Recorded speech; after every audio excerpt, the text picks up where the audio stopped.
So what's so wonderful about raising a family in Snapper Creek is that you're combining security, space, nice neighbors, proximity to wonderful schools, access to a marina. It is a small private marina that's full service, and importantly, it's protected. It's in the protected area, which is important if you're living in Miami, right? And I can be on my boat and out onto the canal that gets direct access to the bay in 10 minutes time. And that's one of the luxuries really of being able to live here. One of the wonderful things about the location here is that you're in a very suburban area, but you're just a few minutes away from the airport. You're across the street from Fairchild Tropical Gardens. The whole nightlife in Coconut Grove is around the corner. You're very close to Sunset, where there are a lot of restaurants as well.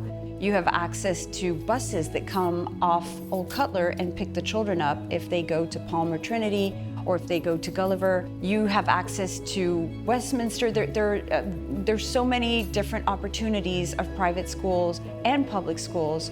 The sense of community in Snapper Creek is really important. Children ride their bikes, they go to school together, families walk, parents walk, jog, have groups of friends. So there's a very nice sense of community, and a lot of the people I've spoken to who've been raised here grew up with the same children for many years and have developed lifelong friendships, and that's pretty special.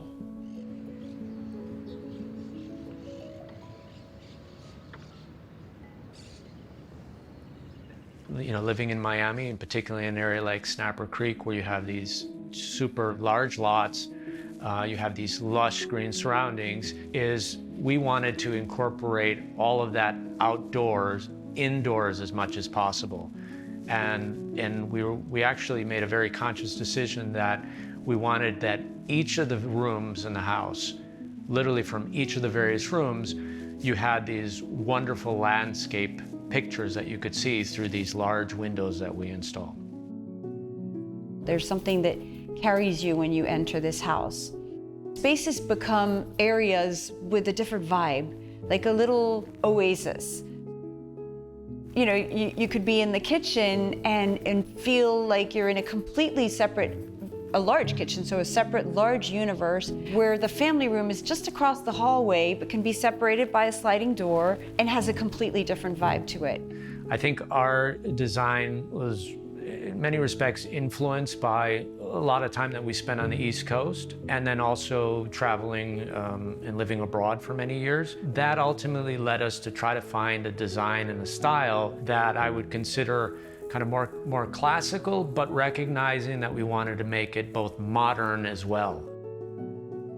In terms of the master bedroom and the master area, both my wife and I have worked from home for quite a bit of time, so we wanted to ensure we created a space that not only had, you know, the bedroom area, but also had adjacent wings for our own space and working. And so that's what you'll find that we've created in the kind of the master suite area.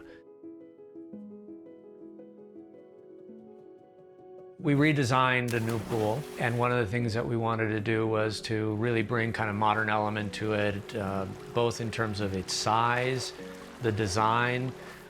We included a jacuzzi there, a sunning kind of ledge associated with that, but at the same time wanted to maintain kind of this understated and more minimalist approach. So it was a combination of materials. We selected a stone for the deck, and we spent a lot of time looking at what the finishing was going to be for the interior of the pool.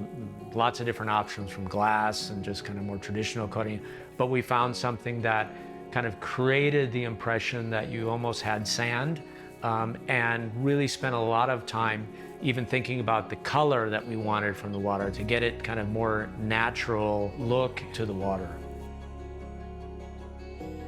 When we put together the kitchen, aside from the wood materials, again, trying to maintain that more classic style, we combined that with a gray stone, which gave a nice contrast and something that was also functional. We have a butler's pantry that's accessible right between the kitchen and the other spaces. That includes ice makers and wine fridge and beverage fridges. So we tried to add into, in addition to the nice appliances, we wanted to make it very functional with easy access to the outdoor and easy access to the dining room. When we designed the deck on the outside, we had an old pool here that the deck seemed to take up too much space and in fact kind of created a much more heavy sense. What we wanted to do was to ensure that the green and the garden and the lawn area still was present, but we had enough space to either set up tables when we had cocktail or dinner events, and there's plenty of space to put recliners and umbrellas and all of those things that we've had before. This house is just going to be perfect for somebody who enjoys simplicity or who values simplicity and elegance and luxury in a very understated way. The spaces and the materials make the beauty of the property. Everything is very simple, nothing is ostentatious, and yet everything is beautiful and elegant. What I think we were very successful in doing is creating a home, an inviting home that really could be lived in and enjoyed. It's a modern home with all of the benefits of modern technology, smart home, etc., with a transitional style that evokes some of the classic lines as well as some of the modern elements that you would expect to find in a modern home. And I think the combination of all of that, particularly located in a special place like Snapper Creek, makes this property unique.